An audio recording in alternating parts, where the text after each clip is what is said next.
प्राथमिक आरोग्य केंद्र बोनगाव अंतर्गत एकूण 4 गावांमध्ये एकूण 29 नखांची समस्या असलेले रुग्ण आढळून आलेले आहेत.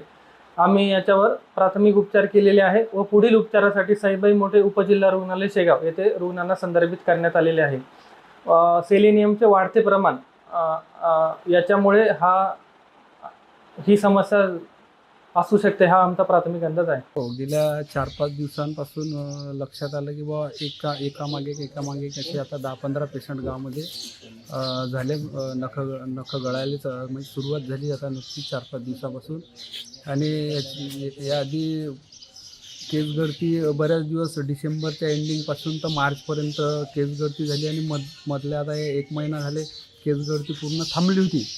परंतु आता या एप्रिलमध्ये नवीनच हे लक्षात आलं की बा नखं पण जात आहेत आणि नखांच्या सोबत आणखी जर काही याच्या बॉडीवर जर परिणाम होत असला तर संपूर्ण बॉडी चेक करणं खूप अत्यंत गरजेचं आहे. आणि याच संदर्भात मी माननीय केंद्रीय मंत्री प्रतापराव जाधव साहेब यांच्यासोबत आज बोलणार आहोत.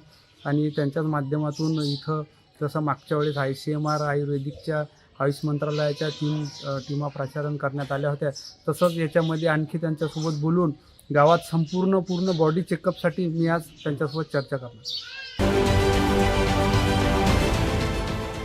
देश विदेशातील प्रत्येक घडामोडींचे लाईव्ह अपडेट मिळवण्यासाठी आता साम टीव्हीच्या सर्व सोशल मीडिया प्लॅटफॉर्मला लाईक, फॉलो आणि सबस्क्राईब करा. तसंच सर्व नोटिफिकेशनसाठी बेल आयकॉन प्रेस करायला विसरू नका.